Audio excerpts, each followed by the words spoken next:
Hey everybody and welcome to TPG's World. I was trying to do my Will and Grace review video, but I just got so much on my mind I was just unable to do it, so I'm going to have to put it out tomorrow or else maybe early Saturday. But I got to talk about something going on in my life with my family right now. I don't know how many of y'all know this, but I'm the oldest of 5 children. My parents adopted 3 younger children when my parents were later in life in their 50s. I had a natural brother. He passed away in 2014, and he and I were 3 years apart. My youngest sibling and I are now 27 years apart. Well, when my mother died this past April, my younger brother and my youngest sister decided that they were going to move in with my father. Okay, I had no problem with this. They were going to keep my dad company. They were going to be there for him, etc., etc. Well, and I live like exactly maybe a minute and a half from my father, so I'm very close to my father. I speak to my father on a daily basis. I call him on the phone sometimes once or twice. I've taken my dad to plays. I'm trying to do as much with my dad as I can. But right now, with me working 2 jobs, just briefly, through the holidays and stuff, it's hard to see my dad every day. But I do try to see him, but if not, I call him all the time. Well, my dad's called me the other night. He was very, very upset. He said he just wanted to hear my voice. He was very, very sad. He was lonely. He was missing my mom. And I understand they were married 48 years. And they were never apart in 48 years. They did everything together. My dad wanted to go somewhere. My mom went with him. My mom wanted to go. They were just constantly together. So my dad's had a lot of trouble adjusting to this. And I certainly understand this. I wish I could have had a love as strong as my parents had and someone who I've loved as long as my dad loved my mom, and he misses her terribly. We all do, and we all miss her in a different way.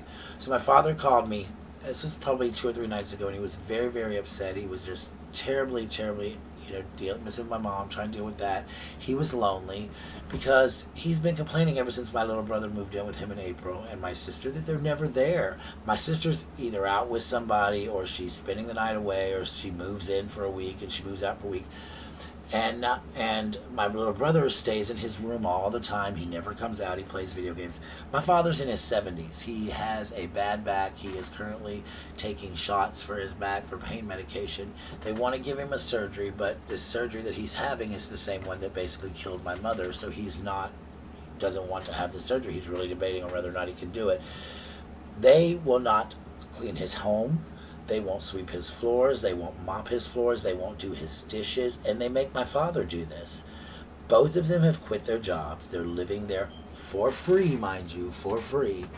And they will not lift a finger to help this man. My father is constantly struggling, trying to clean his house, trying to keep his house going, because these 2 lazy people won't do it. They demand him. He pays for their food. He pays everything. Neither of them work. He's always lonely.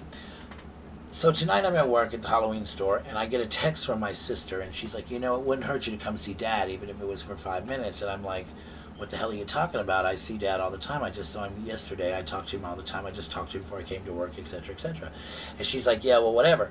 Well, this is the same girl who has been with my dad. She moved out a couple of weeks ago. She quit her job. She's now moved in, and she's been there 2 days the whole time since this week and a half, 2 weeks, however long she supposedly lived with my father. She's not come out of her bedroom. She has said probably 3 words to my father, but yet she wants to pass judgment on me. So when I get off work, I call my dad, and I'm like, Dad, what's going on? And he's he's a little angry, and he's telling me, how he feels about everything. Now, I've spoken to my brother and sister about this situation, and it just becomes a huge argument, a huge fight, and it makes me look like a real ass. So I told my father, excuse me, I told my dad, I said, Dad, it has to come from you. You're going to have to say how you feel. You need to tell them exactly what you're telling me. That they're living there for free. They're not helping you clean your house. They're not doing anything. He said he was very, very angry, and he said he finally feels like maybe he's had the time in his heart right now that he can say this. He was worried about how my mother would react. And I had to tell him, Dad, Mom's gone.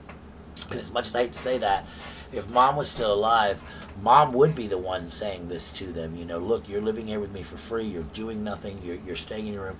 And my dad's quote to me was, I feel like I'm living alone. I offered to move in with my dad. He said, no, son, and I said, Dad, and then I felt really, really guilty, and I said, Dad, I'm going to try. He said, son, I know you're working 2 jobs. I know how your job is at school. It's very stressful. He's like, you call me, you check up with me, whatever.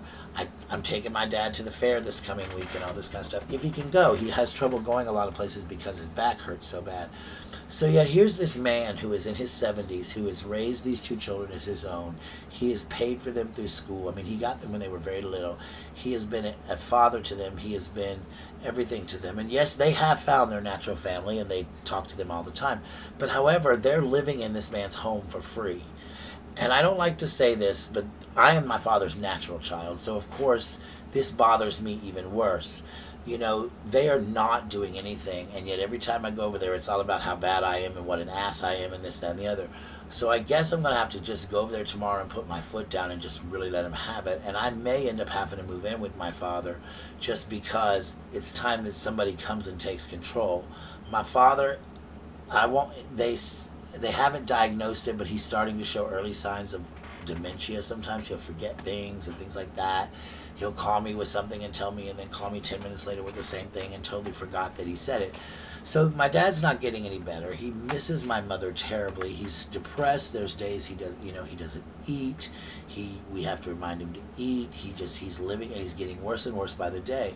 And this is just really, really bothering me. And this is why I couldn't do my review, because every time I would try to do my review, I just had to talk about what was on my heart.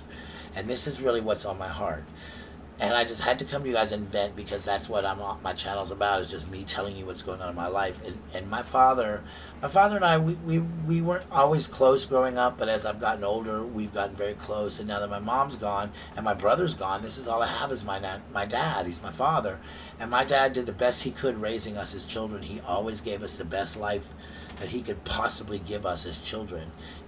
We always got everything we wanted for Christmas. Him and my mother sacrificed so much. When my parents got married and I was born, they ate beans and Kool-Aid for almost 5 months until they could afford to feed themselves, because they wanted to make sure that I was taken care of. My parents always sacrificed everything for their children. And these two ungrateful adults, they're not children, they're in their 20s. She's like 23 and 24, and he's like 21. They're grown-ass people, and they cannot give my father that same respect. And it has really pissed me off, and it's made me very upset, because they know better than this. The whole purpose was so that my father could not be alone. And here's this man calling me in tears because he feels like he's living alone. And I have a house, I have dogs, I have all this stuff of my own. But I will sacrifice what I have and move in with my father, because that's a child's responsibility when your parent is in this condition. I will give up everything I have and move in with my father, and my roommates will live in my house and take care of my dogs and things like that, if this is what I have to do. I don't want to have to do that, because they did that for them. But I'll be damned if I'm going to let them sit around and use my father and live there for free any longer. It is really, really, really not fair to this man, to anybody. And maybe they think they're going to inherit everything when he dies. I don't know what the deal is, but it is really, truly, truly not fair to my father. And I'm at the point now to where if I go over there again and say something, it's not going to be pretty. It's already not been pretty. This is like not going to be, this is going to be like really super ugly. Like it's going to be like a big battle war, because it's wrong and it's not fair, and it will become a screaming match. It could even, it will never get physical, but it will come to, I'm sure it will come to screaming and hollering and hurting people's feelings, and probably saying a lot of things to my siblings that may never be able to be taken back long after my dad is gone. And there's a part of me that feels like after my dad is gone anyway, I'm not as close to my younger siblings. I say the oldest girl I'm probably the closest to if I had to pick, and she lives in another town like 30 minutes away with her boyfriend, and we don't really see her much. She does call and check on my dad once a week and all, but she kind of lives her own life. She and I are probably the closest, but the other two I'm not that close to. So I know that I won't have much of a relationship with them after my father is gone anyway. I promised my family that I would, but I don't know if I can keep that promise. I can't stand idly by and watch what's happening to my father any longer. I cannot do it. And I'm sorry, guys, I just had to come here and vent to somebody because I was so angry. I couldn't even film my review video because it just was pissing me off so bad. I tried to talk and I would just be so angry. So I had to tell somebody, and so I thank you guys for listening. Hopefully My dad said something to them tonight. He said he was. I offered to come over there, but he didn't want me to come. He said he wanted to say it to him. He didn't want me to get blamed for it. Whatever. But I'm going to call him here in a minute and see what happened. And I'm going to go over there tomorrow before work or after work. And I'm going to say, hey, this is how I feel. This is what happened, blah, blah, blah, blah, blah. And that's kind of how it is. And so I will let you guys know the outcome of it and what happened. But thank you so much for letting me vent and for listening to me. I'm sorry to drag you guys down with this video, but my channel is my vlogs and my life, and this is kind of something that's been going on in my life. And it's been an ongoing thing, and I've kind of not really said much because it's kind of been handled. But tonight was like my boiling point, so oh my gosh, I just had to say something. So thank you so much for listening, and remember, hating is a disease, and some people, they need to get well soon. I'll talk to y'all later. Love you. Thank you.